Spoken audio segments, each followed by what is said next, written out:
আজকের আরোগ্যতে আমরা এই প্রান্তে রয়েছি মৌসুমী আর মল্লিকা, আর আমাদের সঙ্গে রয়েছেন আজকের specialist doctor Sukalyan Purkayastha, interventional neurologist. আমাদের অনুষ্ঠানে ডাক্তারবাবু আপনাকে স্বাগত জানাই। আর হ্যাঁ, আর আজকের বিষয়টা বরং আমরা আরেকবার বলে দিই বন্ধুদের। আজকে আমরা যে বিষয় নিয়ে ডাক্তারবাবুর কাছে আমাদের হাজারো প্রশ্ন নিয়ে হাজির হয়েছি, এবং সঙ্গে আপনারাও রয়েছেন আমাদের সঙ্গে ফেসবুক, ফোন কল এবং হোয়াটসঅ্যাপে আপনাদের প্রশ্ন নিয়ে। তা হলো ব্রেনের বিভিন্ন সমস্যা, মানে মাথা নিয়ে মাথা ব্যথা। তো মাথা নিয়ে যার যার আপনাদের মাথা ব্যথা আছে, যে কোনো ধরনের মাথা ব্যথা, একদম মাথা নিয়ে মাথা ব্যথা মানে বোঝাই যাচ্ছে যে মাথার বিভিন্ন সমস্যা বা ব্রেনের সমস্যা, মস্তিষ্কের সমস্যা, সেই সমস্ত কিছু প্রশ্ন নিয়ে আজকে আমরা থাকছি আমাদের ডাক্তারবাবুর কাছে। আজকের এই বিশেষ দিন, আজকে কিন্তু ওয়ার্ল্ড ব্রেন ডে, মানে বিশ্ব বলা যায় মস্তিষ্ক দিবস। প্রত্যেক বছর 22শে জুলাই এই বিশেষ দিনটাকে পালন করা হয়, এবং আজকের এই বিশেষ দিনে বিশেষ প্রশ্ন থাকবে অবশ্যই আমাদের দিক থেকে, আর আপনাদের দিক থেকেও থাকবে। 9903059992 এই নাম্বারে যেমন আপনারা হোয়াটসঅ্যাপ করতে পারবেন, ঠিক তেমনই ফেসবুক লাইভে যারা অলরেডি জয়েন করে নিয়েছেন তাদেরকে বলে দিই 100.1 FM গোল্ডের পেজ থেকে সরাসরি চলে আসবেন। শুধু শোনা নয়, দেখাও থাকবে যে আমরা কি কি প্রশ্ন নিয়ে আলোচনা করছি। তার সাথে আকাশবাণী কলকাতার যে অফিসিয়াল পেজ রয়েছে সেই পেজেও কিন্তু সরাসরি একেবারে আপনারা এসে প্রশ্ন করতে পারেন যে কোনো ধরনের মস্তিষ্কের সমস্যা নিয়ে। আজকের আমরা কথা বলছি ডক্টর সুকল্যাণ পুরকায়স্থের সাথে। আরেকবার বলে দিই আপনাদের ফোন নাম্বারগুলো, 22488085 এই হচ্ছে আমাদের সরাসরি ফোন করার জন্য আপনাদের নম্বর। মোবাইল থেকে ডায়াল করতে হলে আগে 033 দিয়ে তারপর 22488085 আপনারা আসতে পারেন, আপনাদের প্রশ্ন নিয়ে আসতে পারেন। ফেসবুক পেজে আমাদের অনুষ্ঠানের আজকের যে রয়েছে ছবি দেওয়া রয়েছে, পোস্টার রয়েছে, পোস্টারের নিচে কমেন্ট সেকশনে আসতে পারেন আমাদের লাইভ ব্রডকাস্ট যেটা হচ্ছে, ফেসবুক লাইভ ব্রডকাস্ট যেটা রয়েছে, সেখানেও কিন্তু আপনারা কমেন্ট সেকশনে আপনাদের প্রশ্ন রাখতে পারেন। আসতে পারেন আপনাদের প্রশ্ন নিয়ে আমাদের হোয়াটসঅ্যাপ লিঙ্কে 9903059992 এখানেও। তাহলে এই সমস্ত প্রশ্ন নিয়ে আমরা হাজির হয়েছি আজকে আমাদের ডাক্তারবাবুর কাছে, doctor Sukalyan Purkayastha, interventional neurologist. ডাক্তারবাবু, আপনার কাছে আমাদের আজকের প্রশ্ন আর কি, এই যে মস্তিষ্কের নানান রকম কাজকর্ম দিন দিন আমাদের যেমন বাড়ছে, মানে মানুষের পার্থক্যটাই অন্যান্য জীবজন্তুর সঙ্গে যে মস্তিষ্কের ব্যবহারটা বেশি, কিন্তু মস্তিষ্কের সমস্যাও বাড়ছে। তো মস্তিষ্কের সমস্যার ক্ষেত্রে সবচেয়ে প্রথমে যেটা মনে হয় যে মাথা ব্যথার সঙ্গে এর সম্পর্ক। মাথা ব্যথা কি সবসময় মস্তিষ্কের কোনো সমস্যার কারণে হয়? প্রথমেই সবাইকে ধন্যবাদ, নমস্কার জানিয়ে আর আজকের এই বিশেষ দিনটিতে আমাকে এখানে আনার জন্য আমি খুব ভালো লাগছে। আপনার যে প্রথম প্রশ্নটা, মাথা ব্যথা মানে সবারই একটা, মানে সবাই অনুভব করে থাকে, যে কোনো কারণেই হতে পারে, সাইনোসাইটিসের জন্য হতে পারে অথবা মাইগ্রেনের জন্য হতে পারে। মাথা ব্যথা মানে খুবই একটা কমন একটা সমস্যা। অনেক ক্ষেত্রেই আমরা দেখি যে মাথা ব্যথা যে খুব একটা ব্রেনের ডিজিজের কারণ তা নয়, কিন্তু আবার কোনো কোনো ক্ষেত্রে দেখা যায়, আমি বলবো স্পেসিফিক কিছু এক্সাম্পল দিয়ে, যে মাথা ব্যথা কিন্তু আবার খুব একটা গুরুতর ব্রেনের সমস্যার একটা প্রধান লক্ষণ হতে পারে। ধরুন আমরা এখানে সবাই বসে আছি, ইয়াং ফিমেলদের কথা বলি। ওদের ক্ষেত্রে আমার প্রচুর যারা রোগীরা আসেন আমার চেম্বারে, ধরুন মাথা ব্যথা খুবই মানে একটা কমন ডিজিজ নিয়ে আসেন, আর অনেক ক্ষেত্রে দেখা যায় যে মাথা ব্যথাটা মাইগ্রেনের একটা লক্ষণ। আবার কোনো কোনো সময় দেখা যায় যে হঠাৎ কারুর মাথা ব্যথা হলো, মানে উনি চোখে দেখতে একটু কম পাচ্ছেন। আর অনেক ক্ষেত্রেই আমরা দেখি যে এই ডিজিজটা, যেটাকে আমরা বলি ইন্ট্রাক্রেনিয়াল হাইপারটেনশন, ইয়াং ফিমেলদের ক্ষেত্রে হয়।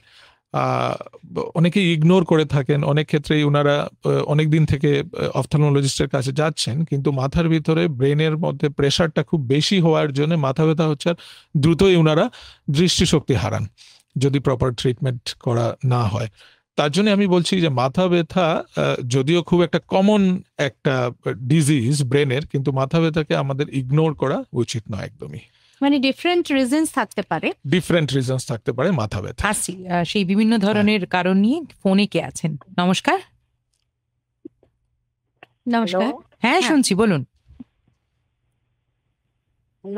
হ্যাঁ, আমরা শুনতে পাচ্ছি, বলুন আপনার কি প্রশ্ন রয়েছে আজকে। না, কোনো কারণে যোগাযোগ বিচ্ছিন্ন হচ্ছে। আর মস্তিষ্কের বিভিন্ন ধরনের যন্ত্রণার কথা নিয়ে কথা হচ্ছিল।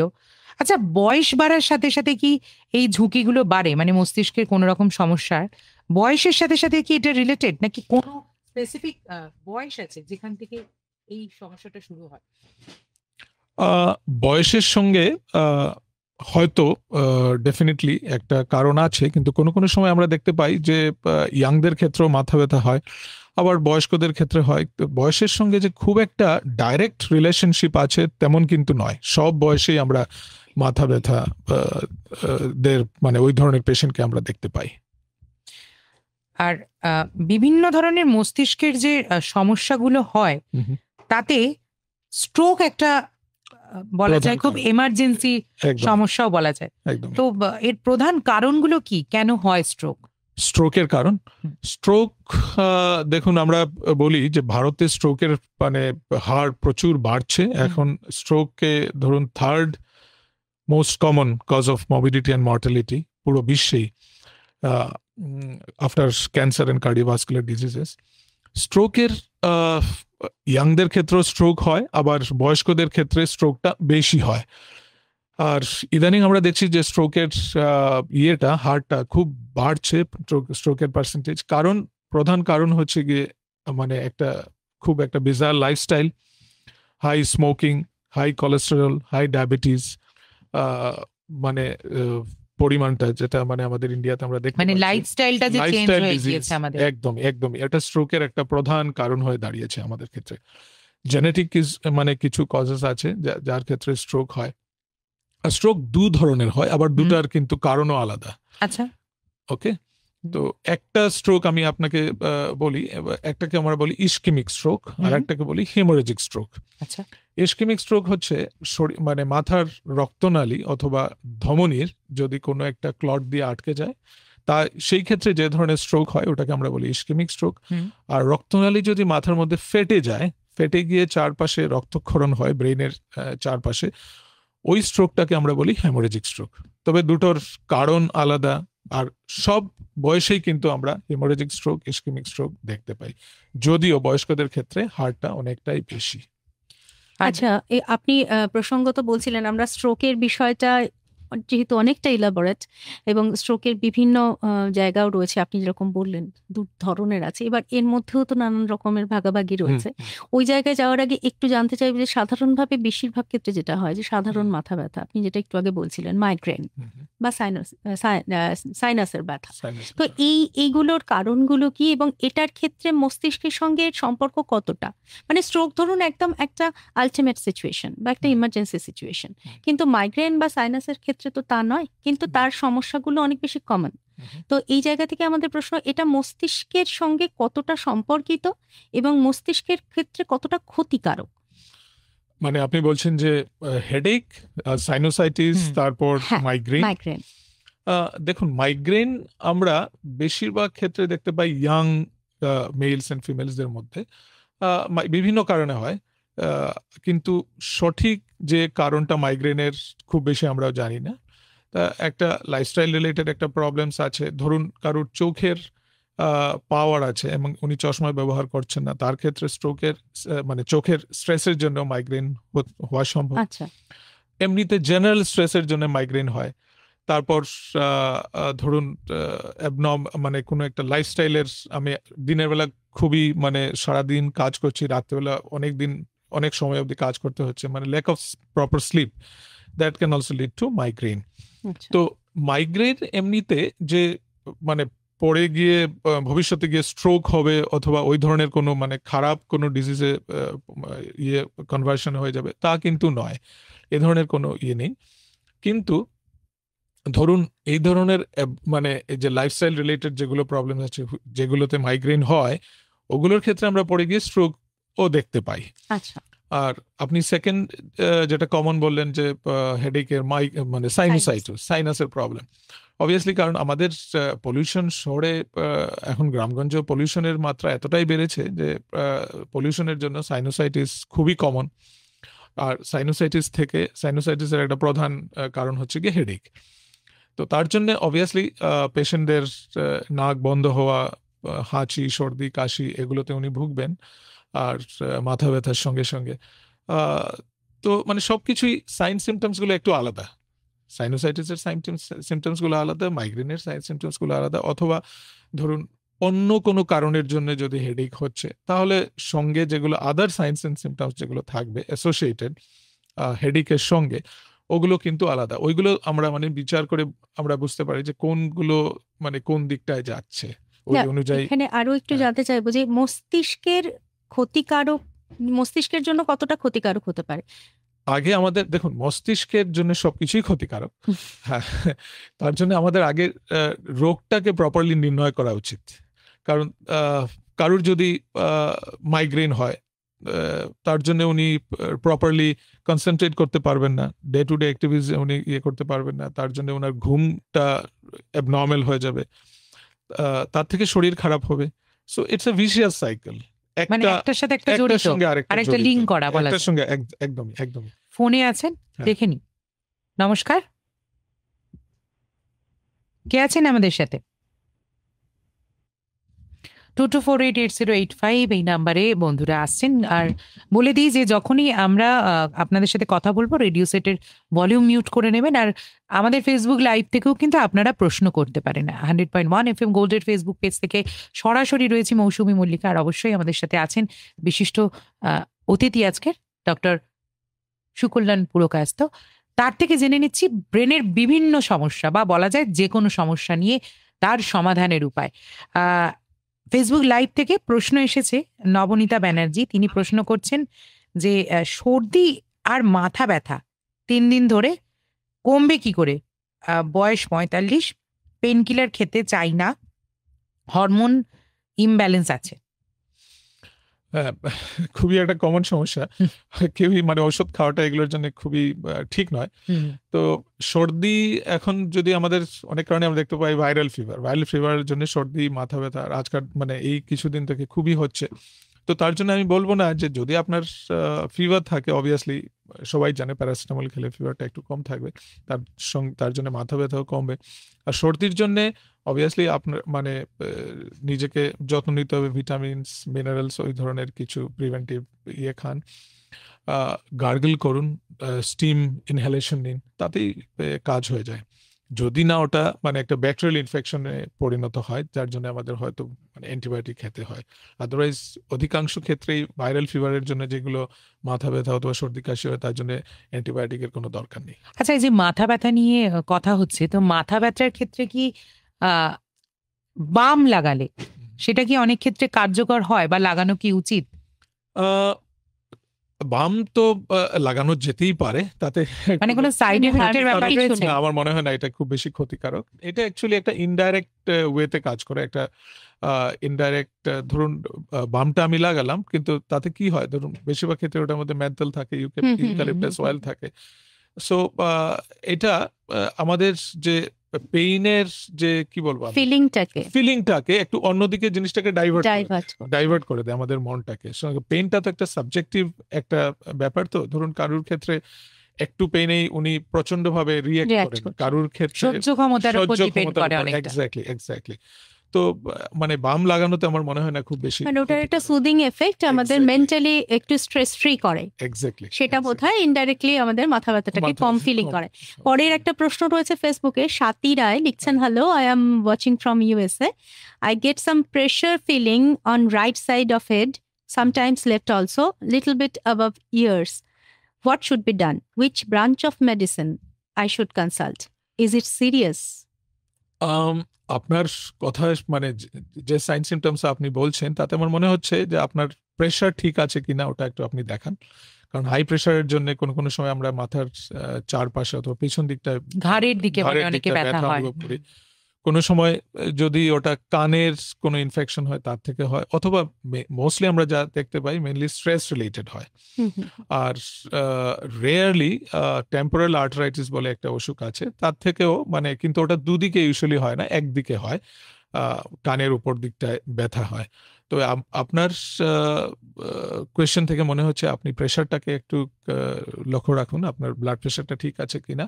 আর obviously you should have a good sleep and try to reduce tension. So tension headache একটা ঘুমের কারণ। কথাতে আসবো, ফোনে আছে দেখে নি যোগাযোগ হয় কিনা। নমস্কার। নমস্কার দিদি হুম, ভাই, নমস্কার। ডাক্তারবাবুকে আমার প্রণাম জানাচ্ছি। নমস্কার। বলুন। হ্যাঁ, আমি মুর্শিদাবাদ থেকে নওদা থানা তিমজি গ্রাম থেকে মধুমঙ্গল পাল বলছি। বলছি বলুন।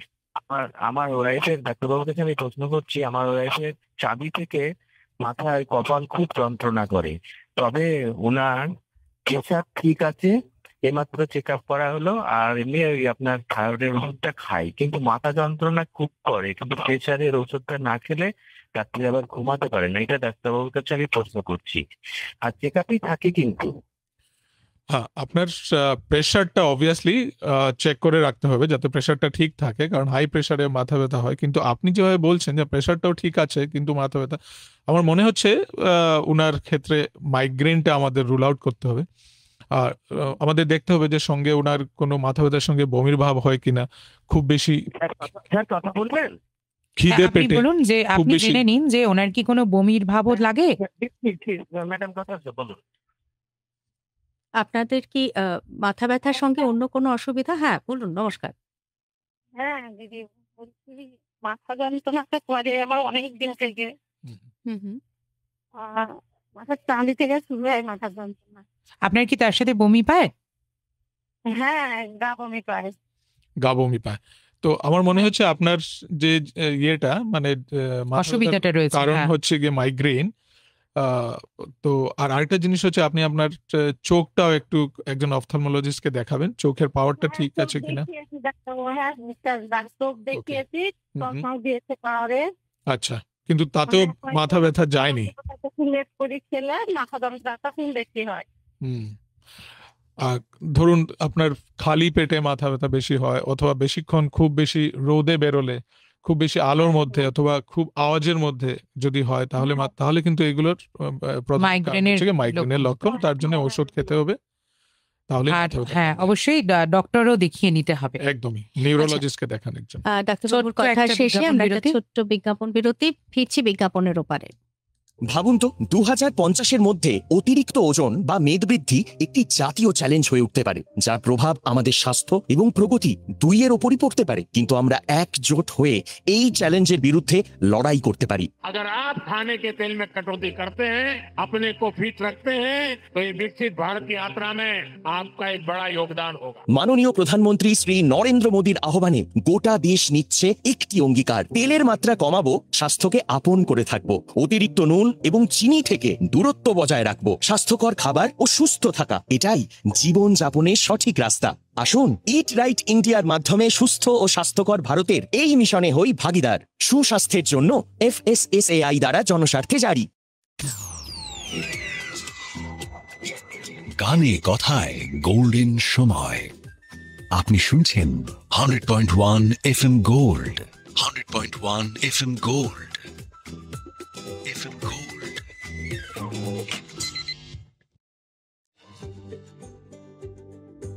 আপনার ভালো থাকার পাসওয়ার্ড আরোগ্য। আরোগ্য শুনছেন 100.1 FM গোল্ডে। আরোগ্য, আরোগ্য 100.1 FM গোল্ডে। 100.1 FM গোল্ড চলে এসেছি আমরা আরোগ্য নিয়ে। আরোগ্যতে আমরা যেরকম রয়েছি, অর্থাৎ মৌসুমী মল্লিকা, ঠিক তেমনই আমাদের সাথে রয়েছেন কিন্তু আজকের ডাক্তার সুকল্যাণ পুরকাস্ত। এবং আজকের ওয়ার্ল্ড ব্রেন ডে মানে মস্তিষ্ক দিবস বিশ্বজুড়ে পালন করা হয়। তাই মস্তিষ্কের যে কোনো ধরনের সমস্যা যদি আপনার থাকে, কোনো কিছু জানতে চাইছেন কারুর জন্য, অবশ্যই আমাদের কিন্তু আজকের অনুষ্ঠানটা আপনার জন্য। ফেসবুক লাইভেও সরাসরি চলে আসতে পারেন, এবং তার সাথে যেটা পারেন সেটা হচ্ছে আপনারা ফোনে আসতে পারেন 22488085 আর 9903059992 এই নাম্বারে কিন্তু হোয়াটসঅ্যাপ করতে পারেন আমাদেরকে। ফেসবুক লাইভেও কিন্তু কমেন্ট করতে পারেন। আচ্ছা, আমরা চলে যাব ফেসবুকেরই একটা প্রশ্নে। হুম। প্রদীপ বসাক জানতে চাইছেন, মাথা ব্যথা হলে আমরা প্রথমে যেটা করি সেটা হলো তেল বা মলম ব্যবহার করা, কিছু বামের নাম লিখেছেন পেইন রিলিফের জন্য, এবং নানা ধরনের ঠান্ডা মলম আমাদের ঘরে থাকে সব সময়ের জন্য। বেশিরভাগ সময় এগুলোর ব্যবহারে কিছুটা আরাম পাওয়া যায়, কিন্তু বেশিরভাগ ক্ষেত্রে মলমে কাজ হয় না। কেন? বিস্তারিত জানাবেন। হ্যাঁ, দেখুন, মানে মাথা ব্যথার কারণটা তো আমাকে জানতে হবে। ধরুন কারুর কোথাও কোনো একটু ইনফেকশন আছে, তার জন্য জ্বর হচ্ছে, উনি প্যারাসিটামল খাচ্ছেন, কিন্তু ইনফেকশন যতদূর অবধি না কমবে সিম্পল প্যারাসিটামল কিন্তু কিছুক্ষণ জ্বরটাকে কমিয়ে রাখবে, তারপর আর জ্বরটাকে কমাবে না। তো আপনার ক্ষেত্রেও যে সময় মানে মাথা ব্যথার মেইন কারণটা যদি আমরা অ্যাড্রেস না করি, ডায়াগনোসিস না হয়, তাহলে সবসময় যে বাম দিয়ে মাথা ব্যথা চলে যাবে তা কিন্তু নয়। তো সুতরাং আপনার যদি অনেকদিন থেকে মাথা ব্যথা চলছে, বাম দিয়ে কাজ হচ্ছে না, তো সুতরাং আপনাকে একজন মানে নিউরোলজিস্টের অথবা জেনারেল ফিজিশিয়ানের পরামর্শ নিতে হবে। নিয়ে মাথা ব্যথার কারণটাকে ভালোভাবে আমাদের জানতে হবে, তারপরেই কিন্তু ওটার প্রপার চিকিৎসা করা সম্ভব।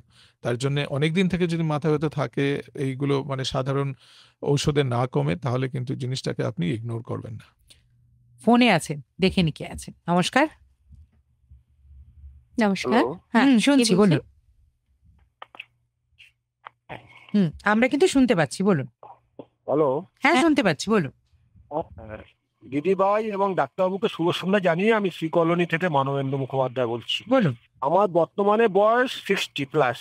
আমার ডাক্তারবাবুর কাছে এটাই জানার বিষয়, আমার দীর্ঘদিন মনে করুন কোনো খেলার মাঠে যদি ঘন্টা বা ঘন্টা বসে খেলা দেখি, বা কোনো রোদ্দুরে বেরোই, বা জল লাগলে মাথায়, তৎক্ষণিক মাথার চারিদিক প্রচন্ড কামড়াতে থাকে, মানে যন্ত্রণা।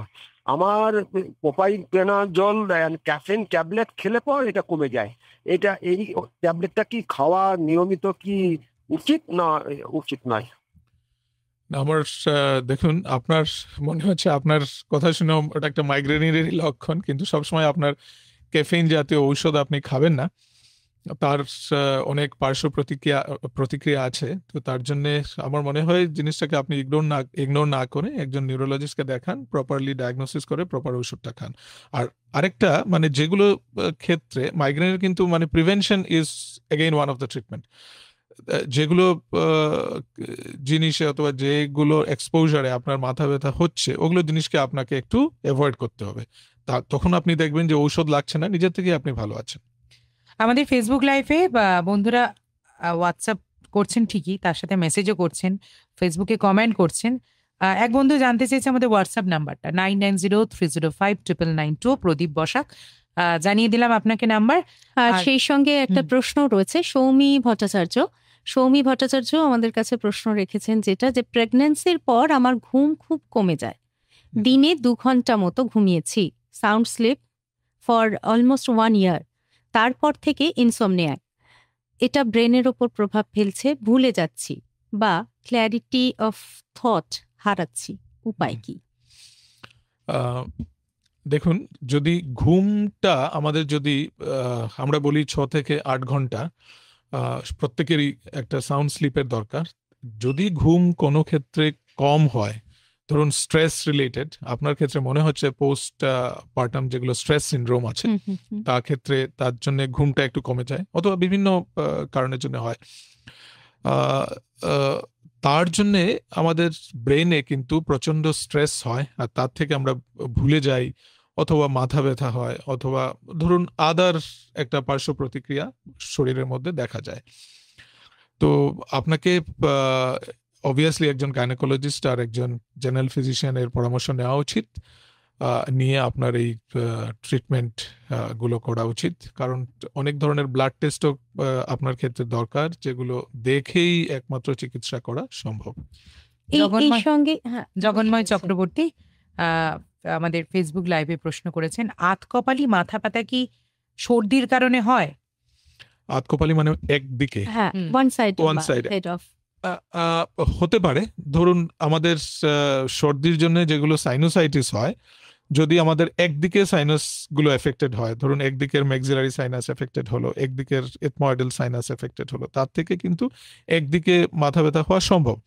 কিন্তু আমরা পুরো মাথায় কোন কোন সময় ফ্রন্টাল সাইনোসাইটিস হয় অথবা এথময়েডাল সাইনোসাইটিস হয়, বেশিরভাগ ক্ষেত্রেই আমরা দেখতে পাই পুরো মাথাটাতেই, সামনের দিকের মাথাটাতেই ব্যথা হয়, একদিকে মাথা ব্যথা হয় না। তো যদি একদিকে মাথা ব্যথা হয় তাহলে আমাদের ভাবতে হবে মাইগ্রেন কিনা, কোনো স্ট্রেস রিলেটেড হেডেক কিনা, এই ধরনের ডিফারেন্ট মানে এটিওলজিস। চলে আসি আমাদের হোয়াটসঅ্যাপ মেসেজে, যিনি প্রশ্ন করেছেন বিজয় দালাল, নালিকোল, বন্দিপুর, হুগলি থেকে লিখছেন, ডাক্তারবাবুর কাছে প্রশ্ন, আমার বয়স 65, হাই প্রেশার আছে, তবে আমি প্রেশারের ওষুধ খাই, এখন নিয়ন্ত্রণে আছে। তবে একটা কথা, আমার মাঝে মাঝে মাথা ঘোরে আর গা হাত টলমল করে। আমি অনেক ডাক্তার দেখিয়েছি, এই মাথা ঘোরাটা বা হাত পা টলমল করাটা কমছে না।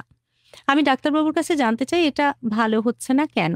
তবে এটা সব সময় হয় না, মাঝে মধ্যে হয়, যখন হয় তখন খুব অসুবিধা হয়। ডাক্তারবাবু এই সম্পর্কে উপদেশ দিলে ভালো হয়। হ্যাঁ, দেখুন, মানে মাথা ঘোরা আর টলে যাওয়া দুটো কিন্তু একটা আরেকটার সঙ্গে রিলেটেড। আর বেশিরভাগ ক্ষেত্রেই আমরা দেখতে পাই তা ব্রেনের কারণের জন্য হয় অথবা কান থেকে হয়।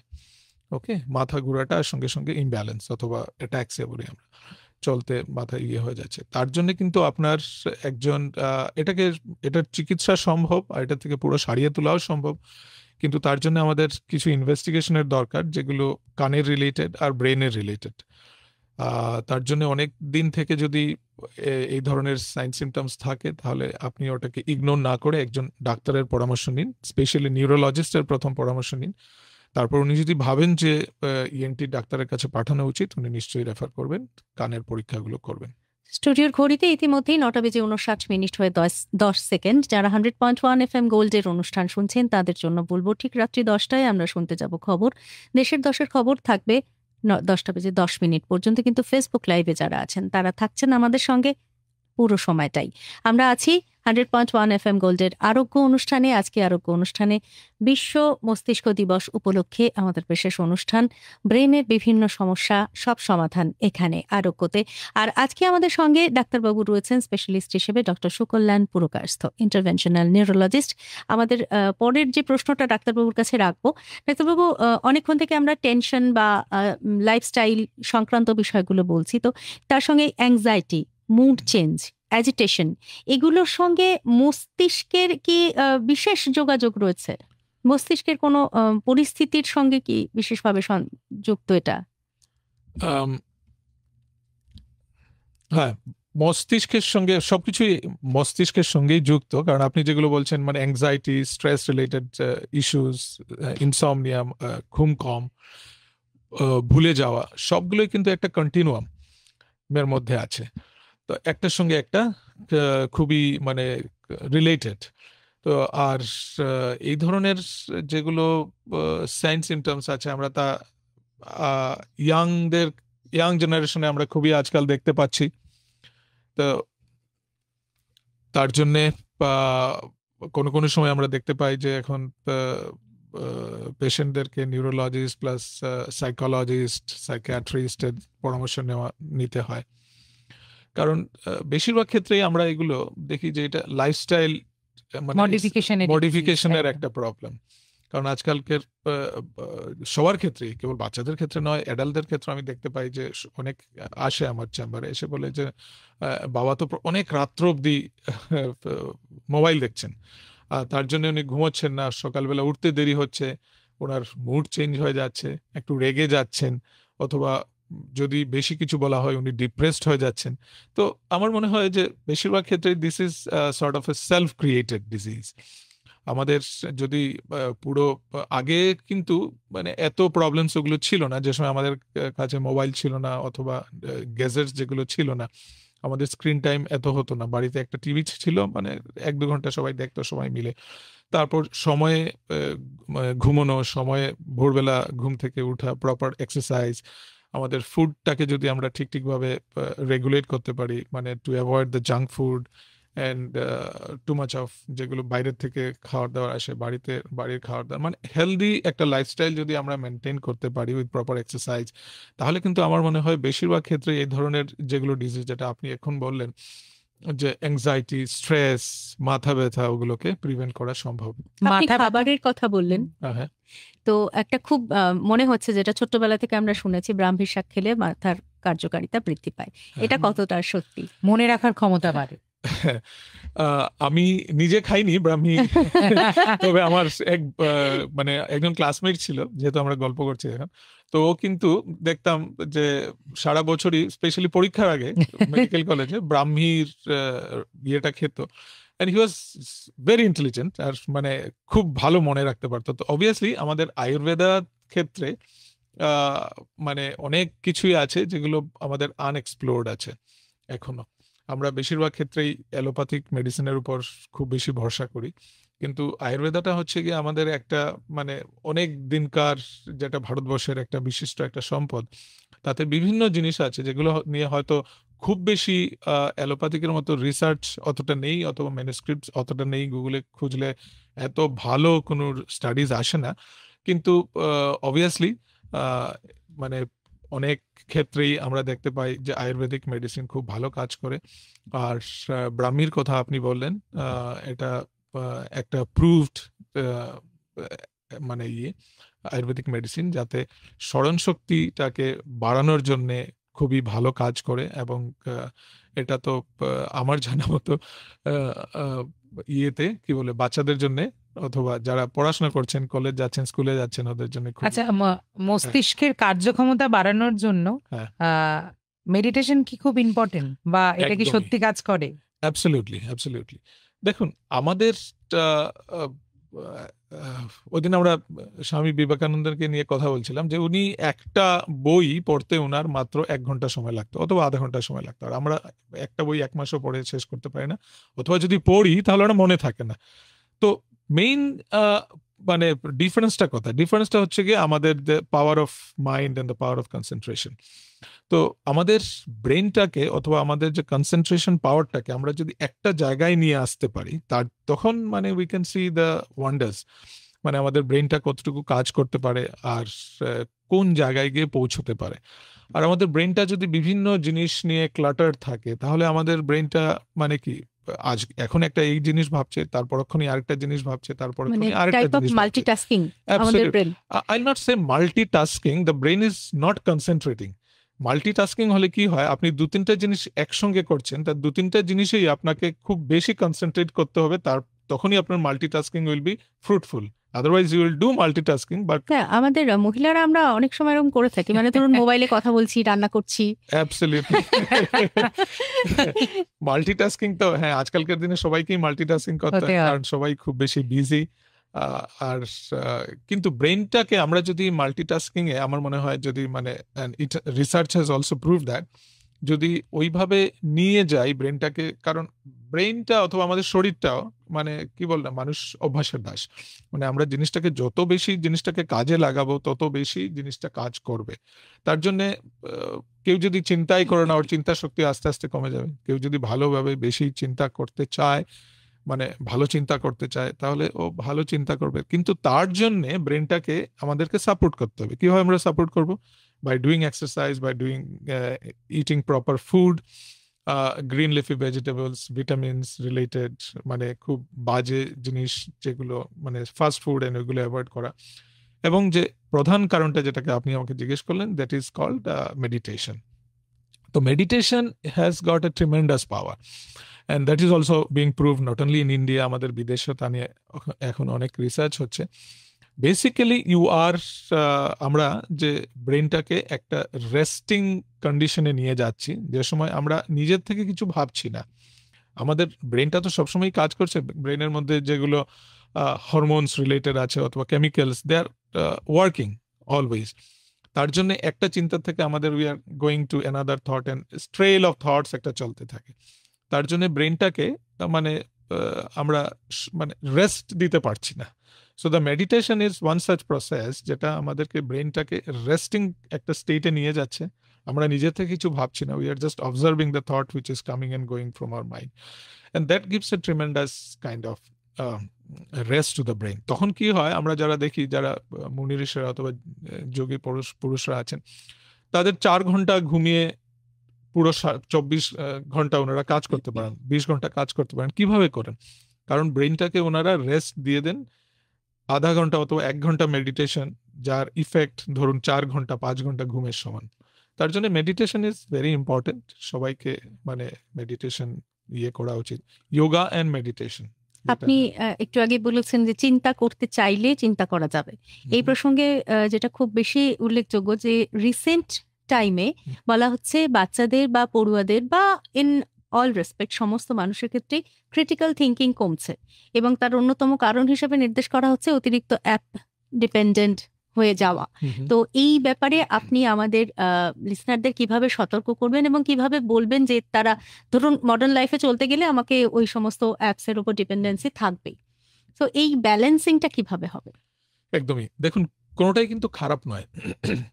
আগে আমাদের একটা কিছু ইনফরমেশনের জন্য লাইব্রেরিতে যেতে হতো, অথবা লাইব্রেরিতে গিয়ে ওই বইটা আমি পেলাম না, এখন সবকিছুই আমার হাতের মধ্যে আছে। আমার যদি একটা একদম, তো তার জন্য ইনফরমেশনস অনেক বেড়ে গেছে, আমাদের মানে অ্যাক্সেস টু ইনফরমেশন অনেক বেড়ে গেছে, তার জন্য অনেক লাভও হয়েছে, মানে প্রচুর লাভ হয়েছে এটা নয়। তার জন্যে বিভিন্ন মানে ইনফরমেশনটাকে ক্যাটাগরাইজ করার জন্য একটা অ্যাপের তৈরি হচ্ছে, বিভিন্ন ধরনের অ্যাপ আসছে, কিন্তু আমাকে জানতে হবে যে আমার কতটুকু আমার জন্য দরকার, আমার কতটুকু এই জিনিসগুলো ইউজ করা উচিত। কারণ অধিকাংশ ক্ষেত্রে আমরা দেখতে পাই আমরা একটা মোবাইল নিয়ে বসছি, একটার পর একটা জাস্ট সার্ভ করে যাচ্ছি, which is not important for me. একটা মানে কি বলবো রিল আসছে, তার থেকে আরেকটা ইট লিডস টু অ্যানাদার, তারপর আমি 1 ঘন্টা পর দেখলাম যে আমি মানে ফ্রুটফুল কিন্তু কিছুই করিনি, আই জাস্ট লস্ট 1 আওয়ার। তো কিছুই খারাপ বলছি না আমি, কিন্তু আমাকে জানতে হবে আমার জন্য কতটুকু দরকার আর আমার কতটুকু করা উচিত, ওই হিসাবে আমাকে নিজেকে মানে রেস্ট্রিক্ট করতে হবে। আদারওয়াইজ কি হবে, আপনার ভাইটাল যেগুলো সময়, যে সময় আপনার ঘুমানো উচিত তখন আপনি মোবাইল দেখছেন, আমিও করি, তার জন্য বাড়িতে অনেক গালিও খাই। তো কিন্তু মানে আমাদের এই জিনিসটা আমাদের না, অ্যাপ ডিপেন্ডেন্সি কি বাচ্চাদের মধ্যে ক্রিটিক্যাল থিঙ্কিং কমাচ্ছে? দেখুন, ক্রিটিক্যাল থিঙ্কিং আমার মনে হয় না যে কমাচ্ছে, বাচ্চাদেরকেও মানে বোঝা উচিত যে আমার কোন জিনিসটা দরকার। আমি যদি মানে উল্টো পাল্টা, তার জন্য একটা প্যারেন্টাল একটা ইয়ে থাকা উচিত, সুপারভিশন থাকা উচিত, কারণ বাচ্চারা তো সবকিছু বোঝে না যে আমার কোনটা জানা উচিত কোনটা নয়। তো মানে একটা ব্যালেন্সড একটা, কিন্তু আমার মনে হচ্ছে না যে ক্রিটিক্যাল থিঙ্কিং কমাচ্ছে, হয়তো জিনিসটা ক্রিটিক্যাল থিঙ্কিং ওদের ক্ষেত্রে বাড়াচ্ছে যদি আমি প্রপার অ্যাপসগুলো ইউজ করি, ওটার ক্ষেত্রে প্রপার মানে কি বলবো ইনফরমেশনসগুলো নিই। কারণ আজকালকার বাচ্চারা কিন্তু আমাদের থেকে দে আর মাচ মাচ স্মার্টার। একদমই না, এটা চিরকাল হয়ে এসেছে, মানে যত জেনারেশন বাড়ছে। হ্যাঁ, একদমই তাই। অনুষ্ঠান শুনছেন আরোগ্যতে। আজকে আমরা রয়েছি মৌসুমী আর মল্লিকা, আর আমাদের সঙ্গে রয়েছেন ডাক্তারবাবু doctor Sukalyan Purkayastha, interventional neurologist, এবং আজকে আমাদের মস্তিষ্কের বিভিন্ন সমস্যা নিয়ে কথা হচ্ছে, ব্রেনের নানান সমস্যা এবং তার সমাধান। ডাক্তারবাবু, আমরা অনেকটা বিষয় নিয়ে কথা বললাম অনেকটা সময়, এবার যে বিষয়টাতে একটু জানতে চাইবো যে স্মোকিং বা নিকোটিন ইনটেক, এইগুলোর সঙ্গে কি মাথার সমস্যা বা মস্তিষ্কের কোনো ক্ষতি হওয়ার সম্ভাবনা থাকে? একদম, স্মোকিংটা কেবল আমাদের যে লাংসে ক্ষতি হয় তা নয়, ব্রেনের ক্ষেত্রে কিন্তু ওটার আরো বেশি ইয়ে দেখতে পাই আমরা, সিরিয়াসনেস। স্ট্রোকের একটা প্রধান কারণ হচ্ছে গিয়ে সিগারেট স্মোকিং। কারোর যদি ডায়াবেটিস থাকে আর সঙ্গে যদি উনি স্মোক করেন, তাতে কিন্তু মানে স্ট্রোকের যে হারটা, স্ট্রোকের যে মানে ইনসিডেন্সটা প্রচন্ড বেড়ে যায়। তাই ইস্কেমিক স্ট্রোকই হোক অথবা হেমোরেজিক স্ট্রোকই হোক, যেটা আগে নিয়ে আমরা আলোচনা করছিলাম, 1 নম্বর। 2 নম্বর হচ্ছে গিয়ে স্মোকিং ক্যান কজ, এতক্ষণ আমরা মাইগ্রেন নিয়ে কথা বলছিলাম, মাথা ব্যথা। তারপর smoking also can cause dementia, okay, in long term. Normally কি হয়, কোনো কোনো ক্ষেত্রে ডিমেনশিয়া আমি বলবো না, মানে একটা little bit loss of memory. প্রথম কিন্তু স্মোকিং ওয়ার্কস এজ একটা স্টিমুলেন্ট, স্মোকিং তার জন্য একদম অনেকেই স্মোকিং করে নেয়, কিন্তু অনেক দিনের পরে দেখা যায় যে it can have a harmful effect. কিন্তু প্রধান কারণ স্ট্রোকের কিন্তু একটা স্মোকিং, তার জন্য obviously smoking has got a very bad effect on brain. ফোনে দেখে নি কে আছেন, সরাসরি চলে যাব। নমস্কার। হ্যাঁ শুনছি, বলুন। হ্যাঁ শুনতে পাচ্ছি, বলুন। দিদি নমস্কার, ডাক্তারবাবুকে নমস্কার। নমস্কার, বলুন। আমার যে প্রবলেমটার জন্য আমি ক্ষতি পেয়েছি সেটা একটা ক্রিটিক্যাল প্রবলেম। আপনার নামটা তার আগে? আমার নাম রাজীব সরকার, আসানসোল থেকে ফোন করছি। বলুন বলুন। মানে 2009-এ বুঝলেন, মানে ডাক্তারবাবু শুনছেন তো? আমি শুনতে পাচ্ছি, বলুন। তা আমার চুলটা ছিল কার্লিং, আমি ব্যাকবাট করতাম, তো করার পর আমার যখনই কোনো কলে বা টি স্টলে জল পেতাম না, খুব জল দিতাম, জল দিয়ে আর কি পিছনে করতাম। তা এরকম করতে করতে মাথা ব্যথা প্রায় 8-9 মাসের বেশি এরকম ওই অভ্যাসটা দাঁড়িয়ে গেছিল। তা মাথা ব্যথা হতো, টাইডন কিনে খেয়ে নিতাম, দিয়ে এরকম করতে করতে হুট করে একবার সেন্সলেস মতন হয়ে যায়। তখন ফ্যামিলি থেকে ডাক্তারের কাছে নিয়ে গেছিল। তো নিয়ে যাওয়ার পর ওখানে সিটি স্ক্যান করতে বলে, সিটি স্ক্যানে কোনো কিছু ধরা পড়েনি, যে এমআরআই করে, এমআরআই পরে ব্রেনে আমার জল জমে যায় বলে। তা ওইটা টিউবার কি টিউলিসিস ওরা বলে। আমি আসানসোলে একটু ইন্টেরিয়ার এরিয়াতে থাকি, তো ওইখান থেকে হেলথ থেকে ওই টিউবারকুলোসিসের ওষুধ খাওয়া হয়েছিল প্রায় 18 মাস। আর আমি 1 টাইপ অফ কোমার মতন চলে গেছিলাম, মানে আমার ইউরিন টয়লেটের কোনো ছিল না, মানে প্রেশার ছিল না। হ্যাঁ, মানে বেডেই অটোমেটিক হয়ে যেত। তারপর ডাক্তার এসে ট্রিটমেন্ট করতে বারণই করেছিল, বলছে 72 ঘন্টা যাবে না। তারপর যখন আমি সুস্থ উঠলাম, আমার আইসাইটটা ভিশনটা একদম নেই বললেই চলে।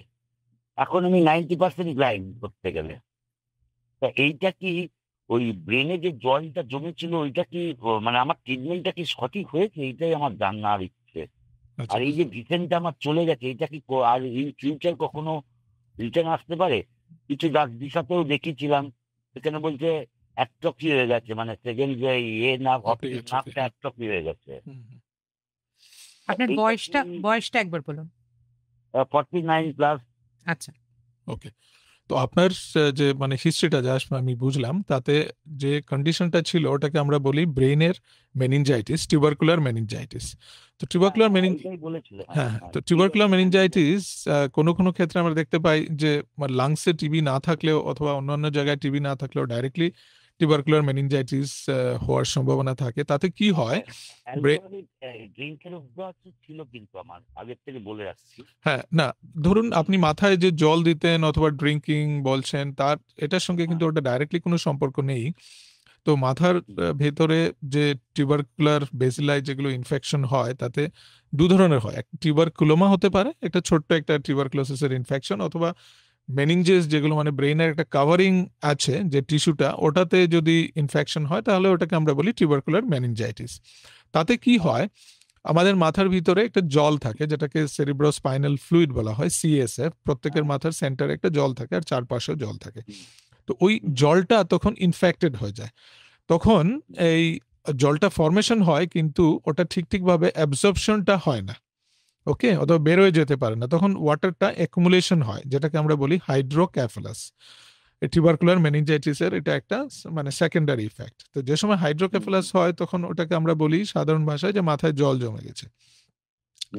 তখন টিউবারকুলার ইনফেকশনের যে ট্রিটমেন্টটা, অ্যান্টি টিউবারকুলার মেডিসিন, ওটা তো আপনাকে খেতেই হবে। কোনো সময় ওটা দেওয়া হয়, কোর্সটা কমপ্লিট করতে হয়, কোর্স কমপ্লিট করতে হবে। উনি বললেন 1.5 বছর খেয়েছেন, 1.5 বছর।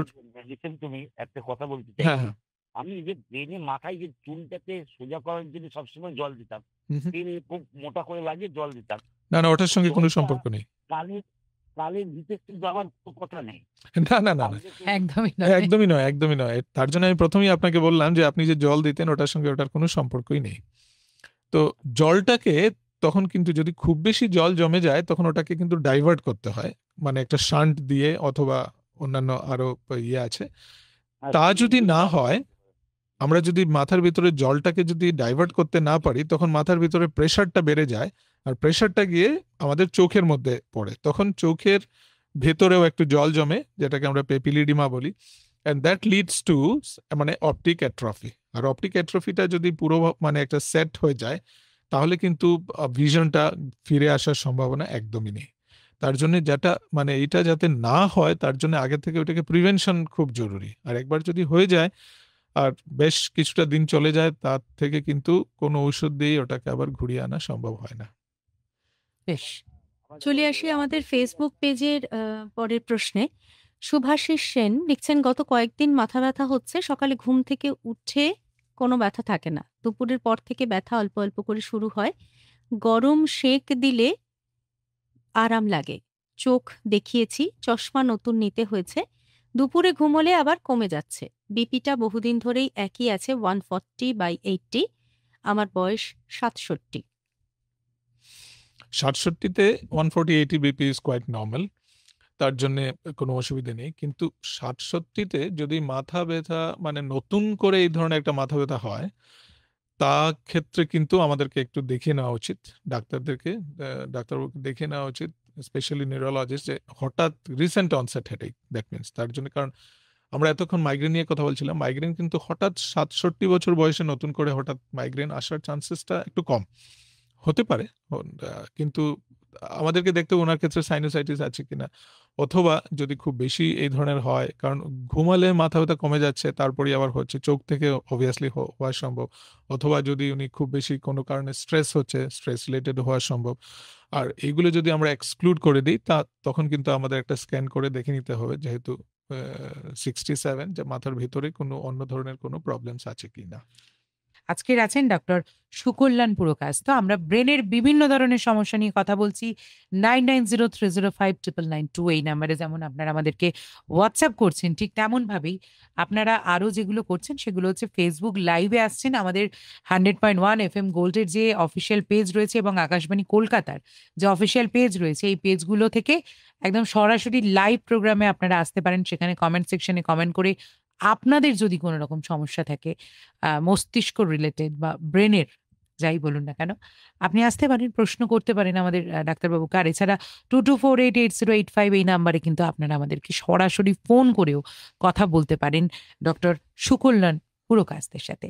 এবং আমরা ভুলে যাওয়া নিয়ে কথা বলছিলাম, যে অ্যালজাইমা বা ডিমেনশিয়া এই দুটোকেই ভুলে যাওয়া হিসেবে ধরা হয়। দুটো কি এক, নাকি দুটোর পার্থক্য রয়েছে? কিভাবে বুঝবো কোনটা কি? অ্যালজাইমার্স ডিজিজ আর ডিমেনশিয়া হচ্ছে গিয়ে ধরুন একটা বাস্কেট একটা টার্ম, মানে ভুলে যাওয়া অথবা মানে স্মরণ শক্তি কমে যাওয়া হচ্ছে কি ডিমেনশিয়া। তো ডিমেনশিয়ার মধ্যে কিন্তু বিভিন্ন ধরনের একটা মানে কারণ থাকতে পারে। অ্যালজাইমার্স হচ্ছে গিয়ে এক ধরনের ডিমেনশিয়া।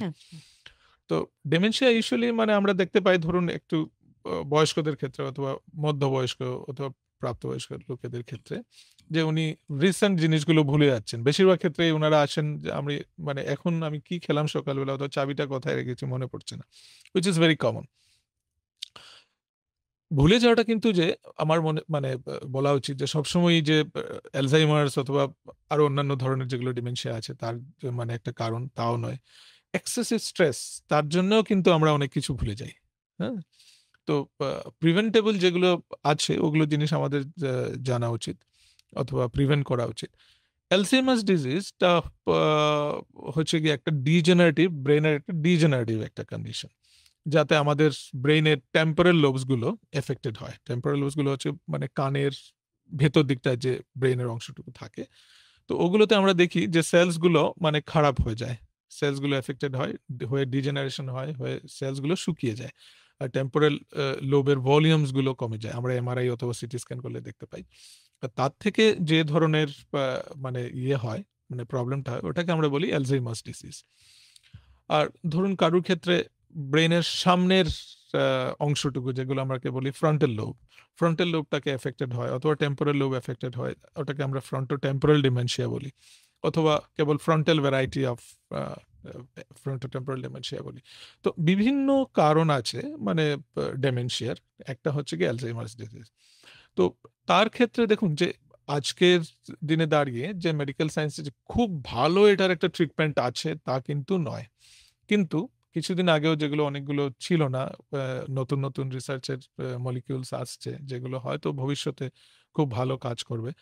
আর তার জন্যে যে ওটার মানে একটু তাড়াতাড়ি ওটার ডায়াগনোসিসটা খুব জরুরি, যাতে আমরা জিনিসগুলোকে প্রলঙ্গেশন করতে একটু প্রিভেন্ট করতে পারি। ওকে, যার জন্য বিভিন্ন ঔষধ আছে, বিভিন্ন ধরনের লাইফস্টাইল মডিফিকেশনস আছে, বিভিন্ন ধরনের এক্সারসাইজ আছে, ডায়েটারি মডিফিকেশনস আছে, প্রপার একটা যেটা আপনি আগে আমরা বলছিলাম যোগা, মেডিটেশন, সবকিছুর কিন্তু এটার মধ্যে একটা ভূমিকা আছে, যেটাকে আমরা অনেক ক্ষেত্রেই ওটাকে কমিয়ে আনতে পারি। হয়তো আমরা জিনিসটাকে পুরোপুরি it cannot be completely eradicated or completely cured, but it can be treated definitely.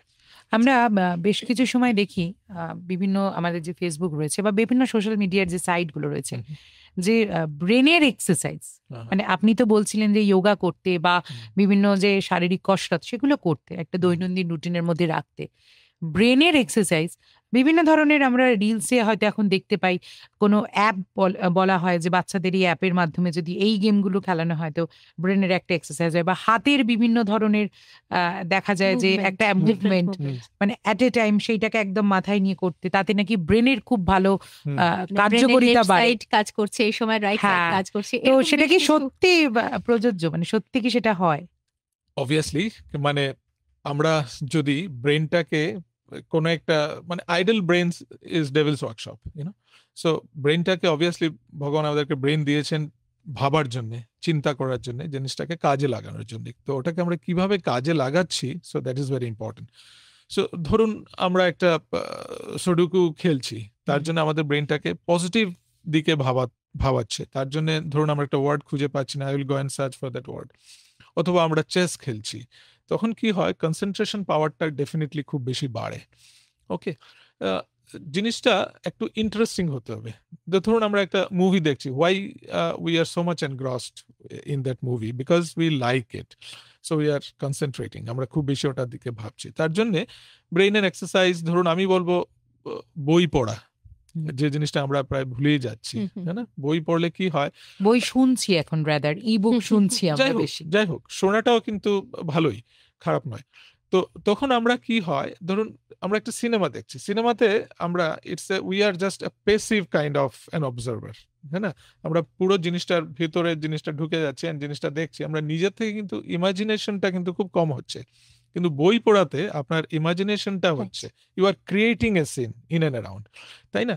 তো তার জন্যে মানে যেগুলো নর্মালি যে বই পড়ার যে অভ্যেসটা, ওইটা আমাদের ইয়ে করা উচিত।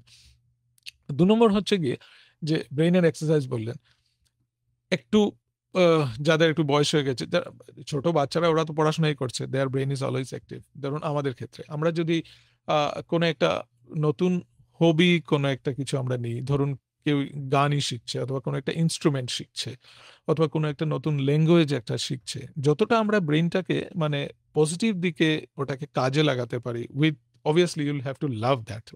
আমি যদি কেউ আমাকে জোর করে বললো যে না তুমি এই ইনস্ট্রুমেন্টটা শিখো, তাহলে আমার দ্বারা হবে না।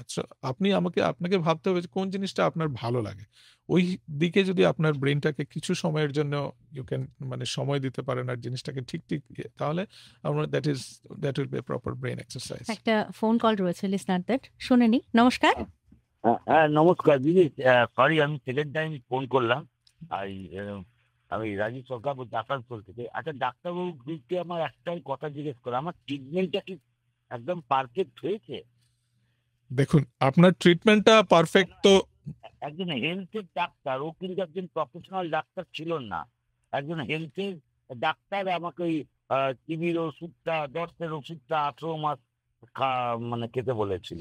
দেখুন, আপনি যাকে দেখিয়েছেন উনার সাধ্য মতো উনি যে 18 মাসের জন্য আপনাকে খেতে বলেছেন এক্স্যাক্টলি কিন্তু উনি পুরো ঠিক ঔষধটা আপনাকে দিয়েছেন। না হলে টিউবারকুলার মেনিনজাইটিসে আপনি যদি প্রপারলি ট্রিটেড না হতেন তাহলে কিন্তু মানে লোকেরা বাঁচেই না, তাই না? টিউবারকুলোসিস মেনিনজাইটিস কমায় চলে যায়। তো সুতরাং আপনার ট্রিটমেন্টটা ঠিক হয়েছে, কিন্তু আপনার তখন হয়তো উচিত ছিল যে আপনি একজন নিউরোলজিস্ট অথবা শহরে এসে জিনিসগুলো দেখাবেন ঠিকভাবে, আরো জিনিসটার একটু ইনভেস্টিগেশন হবে যাতে আপনার যে জল জমাটা ছিল ওইটাকে প্রতিরোধ করা সম্ভব হতো। তার জন্য তখন আপনার হয়তো আপনি এখন পুরোই ঠিক আছেন কিন্তু আপনার দৃষ্টিশক্তিটা একটু কমে গেছে, তাহলে হয়তো ওই সময় দৃষ্টিশক্তিটা মানে আপনার পুরোপুরি ঠিক থাকতো। কিন্তু আমার মনে হয় না যে উনি উল্টো ট্রিটমেন্ট করেছেন। উনি মানে যতটুকু উনার সাধ্য মতো উনি টিউবারকুলার মেনিনজাইটিসের ঠিক চিকিৎসা করেছেন। ডাক্তারবাবু, দীর্ঘ সময় কানে হেডফোন বা ইয়ারপিস লাগিয়ে রাখা, এটা কি মস্তিষ্কের জন্য কোনো রকম ক্ষতি আনতে পারে? আমার মনে হয় ক্ষতিকর। বেশ, আমরা ডাক্তারবাবুর সাথে আজকের কথা বলছি এবং ডাক্তারবাবুর সাথে যে কথা বলছি সেটাতে কিন্তু আপনারাও আমাদের সাথে সরাসরি চলে আসতে পারেন। 9903059992 এই নাম্বারে যেমন আপনারা হোয়াটসঅ্যাপ করতে পারেন, ঠিক তেমনই আমাদের ফেসবুক লাইভে আপনারা মানে জয়েন করতে পারেন আর কি। হ্যাঁ, মনে হচ্ছে মস্তিষ্কের কাজটা আমারও এবং ঠিকঠাক হচ্ছে না, এর মধ্যে যেটা উল্লেখযোগ্যভাবে বলতেই হচ্ছে সেটা হচ্ছে ইতিমধ্যেই কিন্তু একটাতে সহস্রাধিক 2000, হ্যাঁ, সহস্রাধিক 2K মানুষ হ্যাঁ, আমাদের একটা সঙ্গে চ্যানেলে রয়েছেন অলরেডি জয়েন করেছেন। এবং আরেকটাতে মোর দ্যান 1,500 মানুষ একই সঙ্গে দেখছেন এই অনুষ্ঠান। আমাদের ডাক্তারবাবুর সমস্ত উত্তর মন দিয়ে শুনছেন এবং অনেকে লিখছেনও সেটা, যে একদম।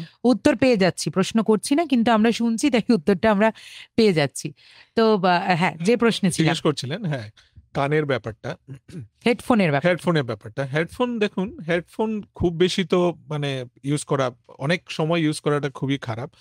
আর যেগুলো কিছু হেডফোন আছে যেগুলো ডাইরেক্টলি মানে প্রচন্ড একটা আওয়াজ হয়, তার থেকে দেখা যায় যে কি মানে আমাদের মাথা ব্যথা ওগুলো হয়, মাইগ্রেনের অ্যাটাক হতে পারে, অথবা যেগুলো মানে কানের যে শোনার ক্ষমতাটা, এটার ক্ষেত্রেও তার অনেকটাই প্রভাব পড়তে পারে। আচ্ছা, এই বিষয়ে আরেকটা প্রশ্ন একটু রাখবো। এই যে মডার্ন লাইফস্টাইলে হুম।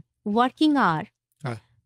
সূর্য আলোকের সঙ্গে একেবারেই সম্পর্কিত নয়। Hmm. Throughout the day and night আমরা কাজ করছি। এইটা মস্তিষ্কের জন্য কতটা ঠিকঠাক কাজ? আমরা বলছি ঘুম দরকার, 7 to 8 আওয়ার্স ঘুম দরকার। সেটা কি যে কোনো সময় ঘুমাতে পারি?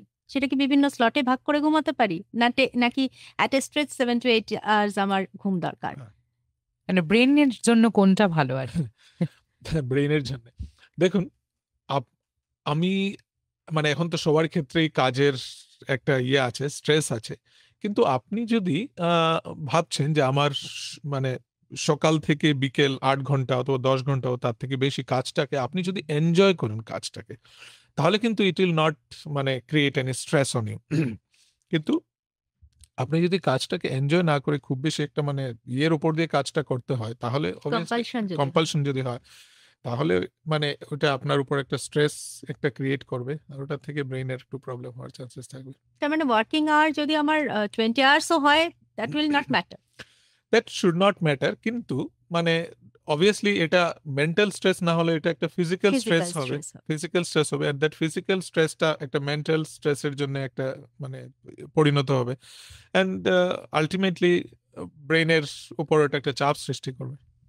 2 বছর বয়স থেকে এখন বাচ্চাদের আমরা স্কুলে পাঠাচ্ছি, তাদের ব্রেন অ্যাক্টিভিটি শুরু হচ্ছে এবং সেটা সম্পূর্ণ একটা স্কুল এনভায়রনমেন্টে, এবং প্রি স্কুলের একটা কনসেপ্ট প্রি স্কুলের কনসেপ্ট এসছে, যেখানে বাচ্চাদের ব্রেনটা হয়তো তখনও সঠিকভাবে সেই পর্যায়ের জন্য তৈরি হয়নি। এটা কতদূর সঠিক? এটা কি বিজ্ঞানসম্মত? দেখুন, একদম যেগুলো ছোট ছোট বাচ্চারা 2 বছর থেকে স্কুলে যায়, অনেক ক্ষেত্রেই আমার মনে হয় আমিও আমার মেয়েকে ওই 2-2.5 বছর থেকে স্কুলে দিয়েছি, কারণ আমি দেখেছি যে আমার আরো যারা কলিগস আছেন সবাইকে দিয়েছেন, তো আমি যদি না দিই আমার মনে হচ্ছে যেন আমি পিছিয়ে যাচ্ছি। হ্যাঁ, কিন্তু মানে ওই বয়সে আমার মনে হয় না, ধরুন মা বাবার যদি সময় থাকে, বাচ্চাদেরকে দেওয়ার সময় থাকে, তাহলে আমার মনে হয় যে মা বাবা এই বাচ্চাদেরকে আরো খুব ভালোভাবে শেখাতে পারবে। আর সবাই বলছেন যে না, বাচ্চাদেরকে আরো বাচ্চাদের সঙ্গে থাকতে হবে, সোশ্যালাইজ করতে হবে, তাহলে ওরা ভালো বেশি ইন্টারাকশন বাড়বে ওদের। তো 2 বছরে বাচ্চাদেরকে দিয়ে ওকে সোশ্যালাইজ করানো, ইন্টারেক্টিভ একটা ইয়েতে নিয়ে যাওয়া আমার মনে হয় না তার খুব বেশি মানে দরকার আছে। ওকে, কিন্তু আজকালকার যা ট্রেন্ড চলছে তার জন্য বাচ্চারা যাচ্ছে, কিন্তু ওই সময় আমরা বেশিরভাগ দেখতে পাই যখন বাচ্চারা গিয়ে বেসিক্যালি ওখানে খেলাধুলোই করে, 4-5টা বাচ্চার সঙ্গে মিশলো, তাতে আমার মনে হয় যে ওদের যে ব্রেইনের development growth will be better. Asim Kumar Mondal আমাদের ফেসবুক লাইভে প্রশ্ন করেছেন, বলছেন বর্তমানে আমার বয়স 53 বছর, প্রেশারের ওষুধ খায়, কি কাজ করব তা সকালের দিকে মনে পড়লো দুপুর বা বৈকালের দিকে ভুলে যাই, এর কি কারণ? তার মানে আপনি মানে জিনিসটা ভুলে যাচ্ছেন, তাই তো? তো আপনি যেগুলো জিনিস ভুলে যাচ্ছেন, পুরো মানে আপনার কাজটাকে একটা ছোট ভাবে যদি খুব বেশি ভুলে যান, জিনিসটাকে লিখে রাখুন, অথবা আপনি যদি মানে কেন ভুলে যাচ্ছেন জিনিসগুলোকে আমাদের ভালোভাবে বুঝতে হবে। তার জন্য আপনি যদি ভাবছেন যে আপনার মানে এই যে ভুলে যাওয়াটা সত্যি সত্যি আপনার ডেইলি লাইফস্টাইলে কোনো একটা কিছু প্রবলেম করছে, অবভিয়াসলি আপনি একজন ফিজিশিয়ানের পরামর্শ নিন। দেখুন কি কি প্রবলেমের আপনার হচ্ছে, অন্য কোনো ভিতরের কোনো ডিজিজ আছে কিনা যার জন্য আপনার এই ধরনের অসুবিধা হচ্ছে। ব্লাড প্রেশার তো অবশ্যই, ব্লাড প্রেশারটাকে কন্ট্রোল করা উচিত, কিন্তু তার সঙ্গে আনুষঙ্গিক আর কিছু আছে কিনা এটা আমাদের জেনে নেওয়া উচিত। তাহলে হয়তো আপনার এই প্রবলেমটাকে অনেক ক্ষেত্রে সলভ করা সম্ভব হবে। আরও একটা প্রশ্ন রয়েছে, সুব্রত মণ্ডল জানতে চাইছেন, আমি 2012 থেকে সাইকিয়াট্রিস্টের ওষুধ খাচ্ছি, লাস্ট 5 ইয়ার্স থেকে স্কিজোফ্রেনিয়ার ট্রিটমেন্ট নিচ্ছি, এটা কি কখনো ঠিক হবে না? ঠিক হবে না নয়, ডেফিনেটলি ঠিক তো হবেই, অথবা জিনিসটাকে মানে কন্ট্রোলের মধ্যে রাখা যাবে। তবে আমি সাইকিয়াট্রিস্ট নই, মানে আমি এই বিষয়ে আমার খুব বেশি বলা উচিত নয়। তবে একদম ঠিক যে হবেন না তা নয়, নিশ্চয়ই ঠিক হবে না, আমার যতদূর জ্ঞান আছে। তার জন্য আপনার যে সাইকিয়াট্রিস্টকে দেখাচ্ছেন, একজন ভালো সাইকিয়াট্রিস্টকে দেখান, ওনার পরামর্শ নিন, ওইভাবে থাকুন। স্বাতী রায় তিনি বলছেন, migraine need to be treated by neurologist. My daughter suffers a lot, her job mainly focusing on computer, I are checked time to time. হ্যাঁ, মানে এই যে computer long screen time, so that is one of the most মানে important একটা cause মাইগ্রেনের। তার জন্য চোখের আমরা দেখতে পাচ্ছি সব বাচ্চাদেরই এখন একটা চশমা আছে, আগেকার দিনে খুব কমই ছিল। তো স্ক্রিন টাইমটাকে যাতে ঠিকভাবে রাখা যায়, অথবা ধরুন আমি একটু সময় বসলাম, তারপরে 1 মিনিট একটু চারদিক থেকে হেঁটে আসলাম, কারণ এই মাইগ্রেনের সঙ্গে সঙ্গে ব্যাক প্রবলেমটাও খুব বেশি একটা আমরা দেখতে পাচ্ছি যাদের মানে কম্পিউটার নিয়ে যারা অনেকক্ষণ বসে থাকেন আইটি ইন্ডাস্ট্রিজে। তো অবভিয়াসলি দ্যাট ইজ মানে একটা long screen time, it is also causing some sort of N indirect একটা স্ট্রেস ওর মধ্যে, which can lead to migraine, which can also lead to একটা চোখের problem that is also মানে একটা interconnected. Obviously that's a lifestyle kind of an issue. Subrata Manna আমাদের যে Facebook live আছে সেখানে প্রশ্ন করছেন, what is interventional neurology and what do you advise to a women of age above 40 to keep their nerves active? Can you please suggest any kind of exercise or diet to prevent nerve-related disease or brain stroke? Bangalore থেকে Subrata Manna. Right, so আপনার প্রথম question হচ্ছে কি interventional নিউরোলজিটা কি, অথবা মানে ওটাকে অনেকভাবেই আমরা বলতে পারি। কেউ কেউ বলে interventional neuro radiology, interventional neurology, endovascular neurosurgery, endovascular surgery, so there are many different names. So আমাদের মেইন কাজ হচ্ছে গিয়ে যেগুলো মানে আমরা ধরুন আমি একজন সাধারণ ভাষায় বোঝাচ্ছি, কার্ডিওলজিস্টরা যেগুলো হার্টের জন্য করেন, আমরা ওগুলো ব্রেইন এবং পুরো স্পাইনের জন্য ওগুলো করি। So these are called endovascular surgeries, endovascular neurosurgery or neuro interventional surgery. তো মানে ডায়াগনোসিসের সঙ্গে সঙ্গে we do treat them with endovascular surgery. প্রচুর এই ধরনের ডিজিজ আছে যেগুলো ওপেন সার্জারির আজকাল আর দরকার হয় না, তাই না? So that division of neurology is called interventional neurology or endovascular neurosurgery. 2 number হচ্ছে 40 ঊর্ধ্ব মহিলাদের ক্ষেত্রে। 40 ঊর্ধ্ব মহিলাদের ক্ষেত্রে অবভিয়াসলি আমরা দেখতে পাই ওনাদের ক্ষেত্রে একটা ক্যালসিয়ামের একটা ডেফিসিয়েন্সি থাকে। আর যে জিনিসটা আমরা একটু আগেই আলোচনা করলাম যে আমাদের পুরো দিনটাই চলে যায় একটা ঘরের ভেতরে, আর্টিফিশিয়াল একটা লাইট, সান এক্সপোজারটা খুবই কম, ভিটামিন ডি একটা ডেফিসিয়েন্সি হয়। তারপর ধরুন আয়রন ডেফিসিয়েন্সি একটা হয়। So iron and vitamin and multiple মানে যেগুলো মিনারেলস, সো ওইগুলো একটা সাপ্লিমেন্ট নেওয়া উচিত যদি এই ধরনের থাকে ডেফিসিয়েন্সিস। 2 নম্বর হচ্ছে গিয়ে মানে খাওয়া দাওয়ার যে মানে healthy lifestyle related, we should have a lot of fruits, green leafy vegetables, and reduce your red meat or high cholesterol meat. Fish is very good. It contains a lot of unsaturated fatty acids. Yes. Our obviously vegetarian food habit is much better. এবার একটু আমরা স্ট্রোকের দিকে ফিরবো, তবে তার আগে আরেকটা প্রশ্ন ফেসবুক আমাদের হোয়াটসঅ্যাপে রয়েছে। সীমা দাস দমদম ক্যান্টনমেন্ট থেকে লিখছেন, আগে আমার খুব মাথা ব্যথা হতো, চোখের ডাক্তার মাইগ্রেন বলেছিলেন এবং ওই ডাক্তারবাবু আমাকে প্যারামেট ট্যাবলেটটি খেতে বলেছিলেন। পরবর্তী সময় নিয়মিত সাঁতার কাটার ফলে আমার মাথা যন্ত্রণা হয় না বললেই চলে, খুব কম মাথা যন্ত্রণা। এখন মাথা যন্ত্রণা হলে কি প্যারামেট খেতে পারি? ডেফিনেটলি প্যারামেড হয়তো বোধ হয় প্যারাসিটামল, সো আমি ঠিক জানি না। তো মাথা ব্যথা হলে অবভিয়াসলি প্যারাসিটামল একটা মাইগ্রেনের একটা ট্রিটমেন্ট, কিন্তু আপনি যে জিনিসটা আপনি নিজেই কিন্তু একটা খুব ভালো জিনিস বলেছেন যে সাঁতার কাটলে জিনিসটা কমে যায়, তার মানে হচ্ছে কি একটা regular exercise, proper slip, proper food habit কিন্তু মাইগ্রেনের প্রিভেনশনের একটা খুব ভালো উপায়। স্ট্রোক হওয়ার আগে, হুম। আবার আসলাম না স্ট্রোকের দিকে, কোনো সাইন কি বোঝা যায়, বা কি কি সাইন দেখলে বুঝবো যে স্ট্রোক হওয়ার সম্ভাবনা থাকতে পারে? হ্যাঁ, স্ট্রোকের একটা পূর্বাভাস অথবা একটা লক্ষণকে আমরা বলি টিআইএ, ট্রানজিয়েন্ট ইসকেমিক অ্যাটাক। তাতে কি হয়, ধরুন হঠাৎ কারুর একটা হাত অথবা পা একটু অবশ হয়ে যাচ্ছে, উনি একটু কথা বলতে পারছেন না, একটু তোতলাচ্ছেন, অথবা স্লার্ড স্পিচ যেটাকে আমরা বলি, চোখে একটু দেখতে অসুবিধা হচ্ছে, অথবা মাথা ঘোরানো, তাও কিন্তু স্ট্রোকের এগুলো পূর্বাভাস হয়।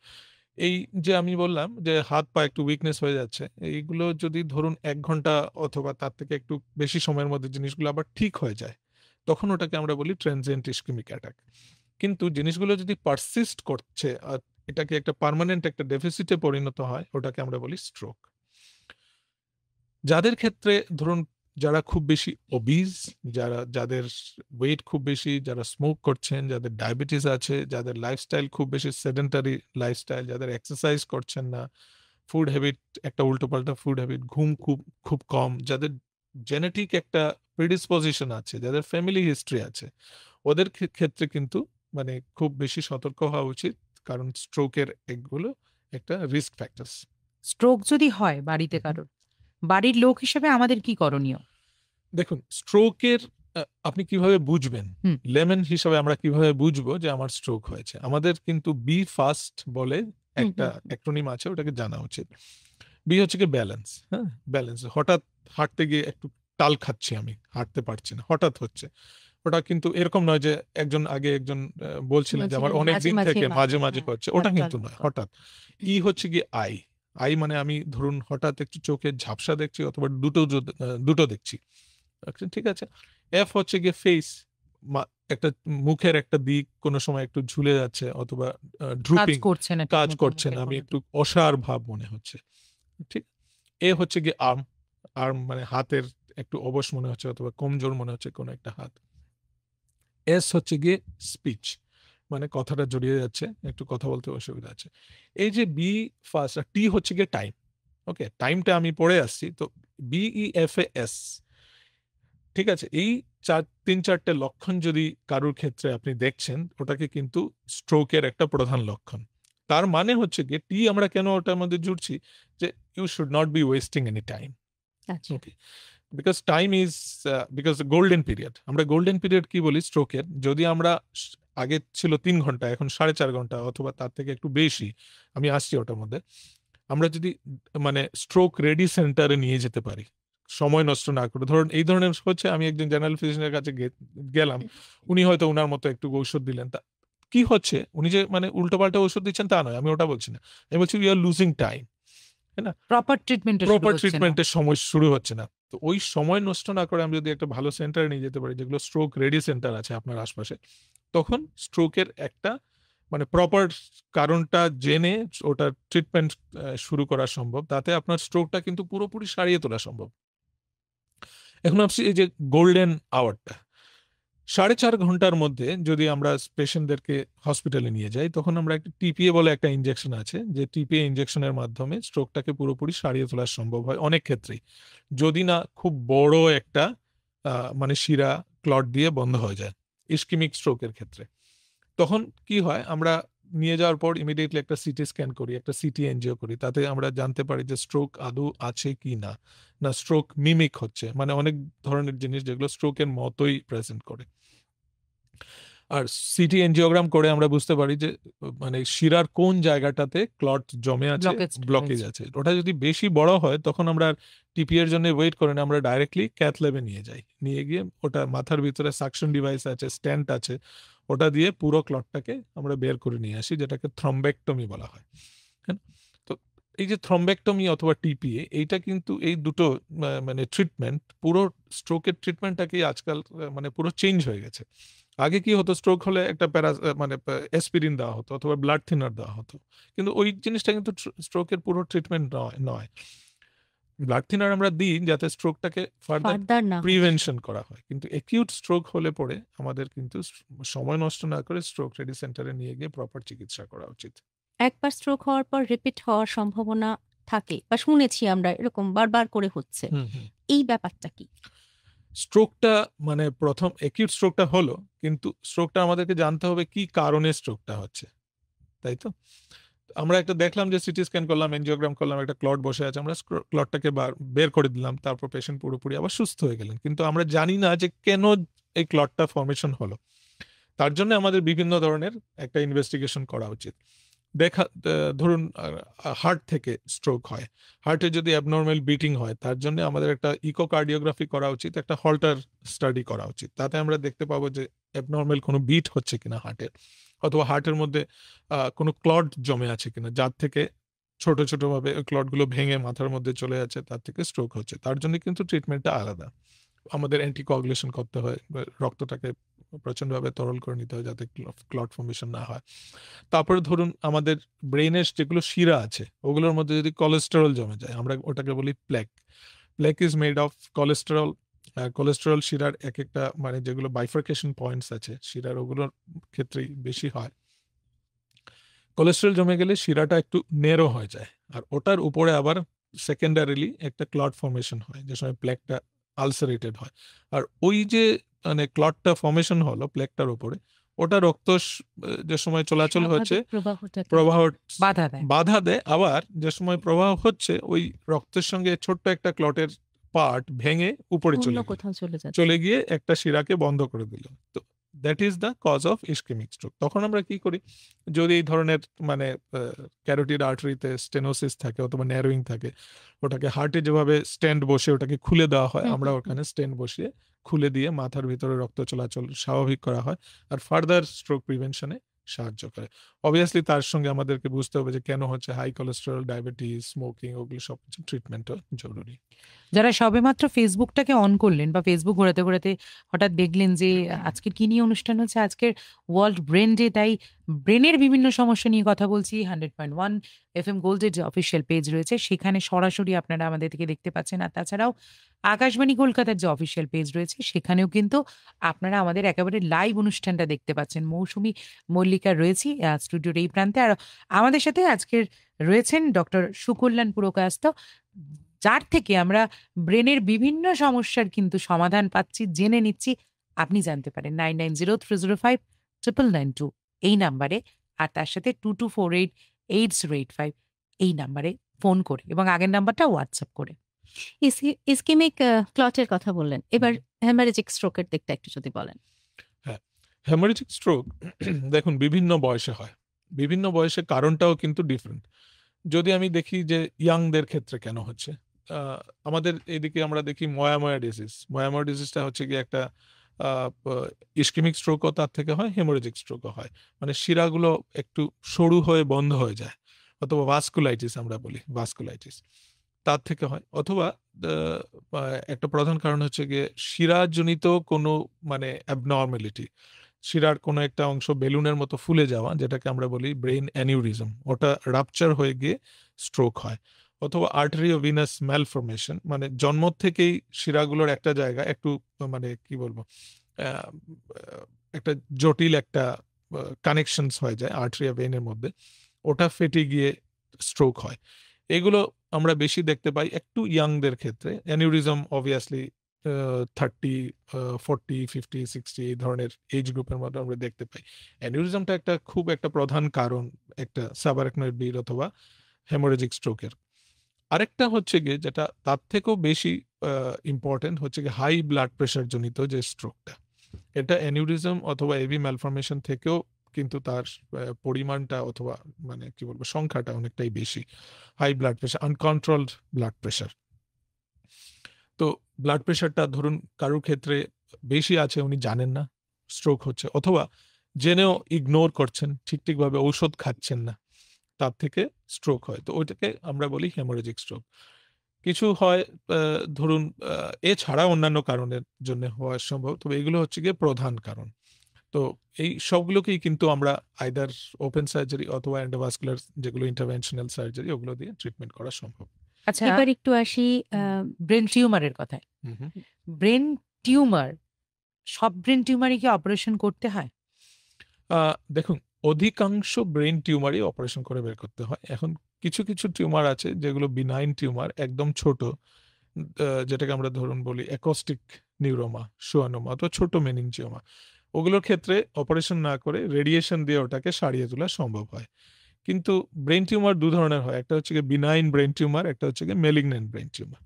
মেলিগন্যান্ট ব্রেন টিউমারের ক্ষেত্রে অপারেশন করে তার সঙ্গে যদি রেডিয়েশন দেওয়া দরকার হয়, রেডিয়েশন দিতে হয়, সঙ্গে ঔষধ খেতে হয়। আর মেলিগন্যান্ট ব্রেন টিউমারের যে প্রগনোসিসটা হয়তো বিনাইন ক্যান্সার যেটাকে বলি, ওটার প্রগনোসিসটা খুব বেশি ভালো নয় যদি ওটা আর্লি স্টেজে একদম সারিয়ে তোলা সম্ভব না হয় সার্জারি করে। বিনাইন যেগুলো টিউমার আছে ব্রেনের ভিতরে, বিনাইন টিউমার মানে যেগুলো ক্যান্সার নয়, ওগুলোকে কিন্তু কমপ্লিটলি সারিয়ে তোলা সম্ভব সার্জারির মাধ্যমে, এবং ওষুধের মাধ্যমেও সেরে যায় অনেক সময়। ওষুধের মাধ্যমে কিন্তু পুরোপুরি ব্রেন টিউমার সরানো সম্ভব নয়। বেশ, আচ্ছা, এবার একটু আমরা যে বিষয়টা নিয়ে আলোচনায় আসতে চাইবো সেটা হচ্ছে ব্রেনের অন্যতম একটা সমস্যা, এপিলেপসি। এপিলেপসি অ্যাকচুয়ালি কি হয়, কেন হয়, এই জায়গাটা যদি একটু বলেন।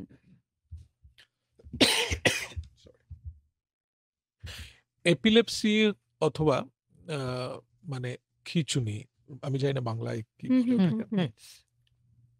বিভিন্ন মৃগী রোগ, হ্যাঁ মৃগী রোগ বিভিন্ন কারণে হয়। অনেক ক্ষেত্রেই আমরা এটার মানে কি কারণটা ঠিকভাবে জানতে পারি না। অনেক ক্ষেত্রে ব্রেইনের ভিতরে বিভিন্ন ধরনের প্রবলেমের জন্য এপিলেপসি হয়। তো আমাদের মানে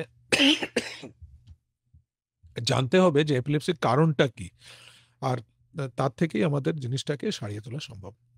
এটা কি পুরোপুরি কিউরেবল? অনেক ক্ষেত্রেই পুরোপুরি কিউরেবল, অনেক ক্ষেত্রে জিনিসটা ট্রিটেবল। এটা কি শুধু মেডিসিনে হয় না সার্জারি দরকার হয়? দুটোই দরকার। প্রথম হচ্ছে কি মেডিসিনে যদি কাজ না হয় তাহলে অনেক ক্ষেত্রে সার্জারি করে জিনিসটাকে সারিয়ে তোলা সম্ভব। আচ্ছা, এবার একটু আসি ব্রেনের বিভিন্ন সমস্যার, এই যে আমরা বলছি মেডিসিন লাগবে, সার্জারি লাগবে, একটু খরচের দিকটা যদি বলেন, এবং ভারতবর্ষে সরকারি কি ব্যবস্থা আছে, এই জায়গাটা যদি একটু বলেন। দেখুন, ব্রেইনের যে ট্রিটমেন্টটা একটু কমপ্লেক্স, ঠিক আছে না? তো তার জন্য বিভিন্ন ধরনের ইনফ্রাস্ট্রাকচারের দরকার, বিভিন্ন ধরনের মেশিনারিজের দরকার, অবভিয়াসলি এক্সপার্টাইজ তো ডাক্তারদের দরকারি। তো তার জন্যে এখন আমাদের মানে সরকারি বেসরকারি অনেক জায়গাতেই, ভারতবর্ষের বিভিন্ন জায়গায় তো আছেই, কলকাতাতেও অনেক দিন থেকে এগুলো সব কিছুরই ট্রিটমেন্ট হচ্ছে। আপনি খরচের দিকটা বললেন, খরচের আমাদের সরকারি ইয়েতে তো প্রতিষ্ঠানগুলোতে অধিকাংশ ক্ষেত্রেই জিনিসগুলো পুরো বিনা খরচেই সম্ভব হয়, হয়তো কোনো কোনো জায়গায় কিছু খরচের দরকার। আর বেসরকারি ক্ষেত্রে বিভিন্ন ধরনের ক্যাটাগরিজ আছে যা মানে যেগুলো মানে ফুল পেইং ক্যাটাগরি, অনেক ক্ষেত্রেই জিনিসগুলো একটু সাবসিডাইজড আছে।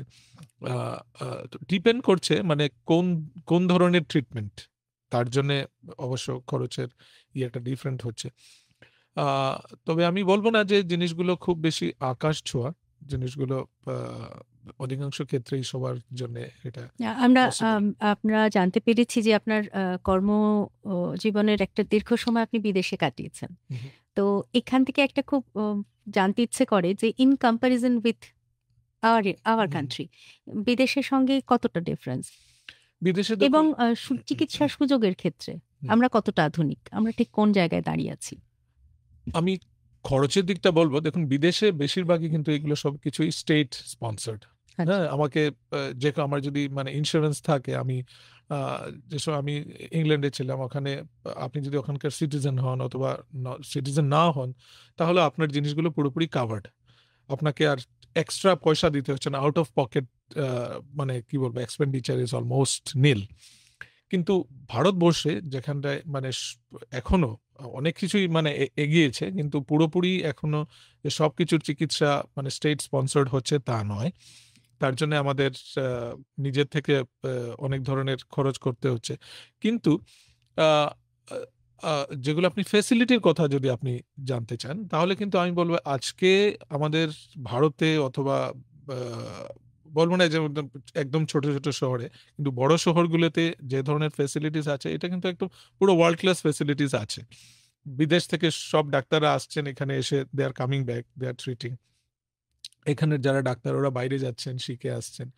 আর আমি তো বিভিন্ন জায়গায়, আমি কেবল ভারতবর্ষের বিভিন্ন জায়গায় কাজ করেছি। আমাদের যে ভারতীয়দের ডাক্তারের যেগুলো আমি স্কিল অথবা ট্যালেন্ট বলবো, এটা কিন্তু মানে বিদেশের একদমই এট পার উইথ আদার যেগুলো কান্ট্রিজ। আর বিভিন্ন জায়গায় it is much much better.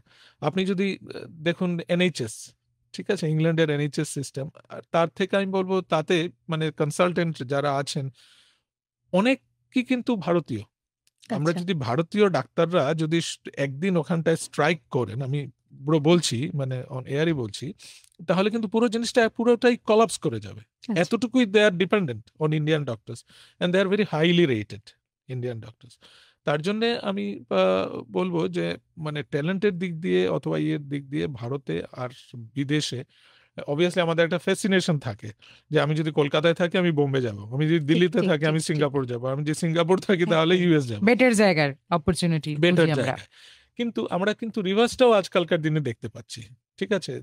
Middle east থেকে, বিভিন্ন জায়গায়, ফার ইস্ট থেকে, আফ্রিকান কান্ট্রি থেকে সবাই এখানে আসছেন যে ট্রিটমেন্ট করানোর জন্য, কারণ ওরা দেখতে পাচ্ছেন যে এখানে ফ্যাসিলিটিসটা অনেক ভালো আর অনেক কম পয়সায় ইন্ডিয়াতে ওয়ার্ল্ড ক্লাস ট্রিটমেন্ট ওনারা পাচ্ছেন। এখন তো সবকিছুতেই একটা AI ব্যাপার চলে এসেছে, তো AI প্রযুক্তিকে কাজে লাগিয়ে কতটা এখন ব্রেনের বিভিন্ন ট্রিটমেন্ট হচ্ছে? দেখুন, AI একটা মানে পার্ট অফ সায়েন্স, যেগুলো মানে আমাদেরকে বুদ্ধিমত্তা, এটা কিন্তু আমাদেরকে অ্যাকসেপ্ট করতেই হবে। কারণ ভবিষ্যতে অনেক ক্ষেত্রেই অনেকগুলো কাজ যেগুলো মানে আমাদের হিউম্যানরা যারা আমরা ভাবি তার থেকে AI অনেক ভালো করবে। দেখুন সিম্পল, আমি আসছি রেডিওলজিক্যাল ডায়াগনোসিস, ঠিক আছে না, আমি একটা সিটি স্ক্যান দেখছি, MRI দেখছি, আমি ভাবছি যে এই কি জিনিস হতে পারে, কিন্তু আমার হয়তো এজ এ স্টুডেন্ট আমি অনেক কিছুই পড়েছিলাম, আজকের আমি যদি ঠিকভাবে আমার না হয় অনেকগুলো আমি ভুলেও যেতে পারি। কিন্তু AI যদি প্রপার ডাটা যদি ফিট করে থাকে, he will not that will not মানে মিস এনিথিং। কিন্তু AI এর উপর আমাদের যে পুরোপুরি জিনিসটাকে AI কে দিয়ে করা, that is also not possible, কারণ human intelligence AI cannot replace human intelligence at the end of it. তার জন্য AI উইল বি অলওয়েজ, মানে আমি যা ভাবি, AI will be assisting us, the doctors, to come to a proper and better diagnosis. So that will be the role of AI in future. আমরা সময় একদম শেষের দিকে হয়ে এসেছে, তো আজকের এই ওয়ার্ল্ড ব্রেইন ডেতে আমাদের লিসনারদের জন্য আপনি টেক হোম মেসেজ দেবেন? ব্রেন ভালো রাখার চাবিকাঠি। হ্যাঁ, আজকে তো obviously the world brain day, 22 July. তাতে আমি সবাইকে বলবো যে আপনারা সুস্থ থাকুন, ব্রেইনের দিক দিয়ে সুস্থ থাকুন। তার জন্য কি করা উচিত? প্রথমত যে একটা ভালো লাইফস্টাইলকে এমব্রেস করুন, সিগারেট খাওয়া কমপ্লিটলি বন্ধ করুন, ড্রিঙ্কিং হ্যাবিটটাকে কন্ট্রোল করুন, প্রপার এক্সারসাইজ করুন, স্পেশালি ব্রেনের এক্সারসাইজ যেগুলো নিয়ে আমরা অনেকক্ষণ ধরে আলোচনা করছিলাম, proper food Khan, healthy food habit, proper sleep, that is also very important. বেশি রাত্র না জাগা, খুব ভোরে ওঠা, আর নিজের লাইফস্টাইলটাকে খুব ভালোভাবে সঠিকভাবে চালন করা, যার জন্য আমাদের ব্রেইনের হেলথটাকে আমরা ঠিকভাবে রাখতে পারি। আর খুব চিন্তা ভাবনা না করা, নাকি? চিন্তা ভাবনা আমরা ডেফিনেটলি, চিন্তা তো একটা আমাদের পার্ট অফ লাইফ, আমাদের চিন্তা করতেই হবে। দুশ্চিন্তা না করা, খারাপ চিন্তা না করা। ডক্টর সুকল্যাণ পুরকায়স্থ এতক্ষণ ছিলেন আমাদের সাথে আরোগ্য অনুষ্ঠান থেকে।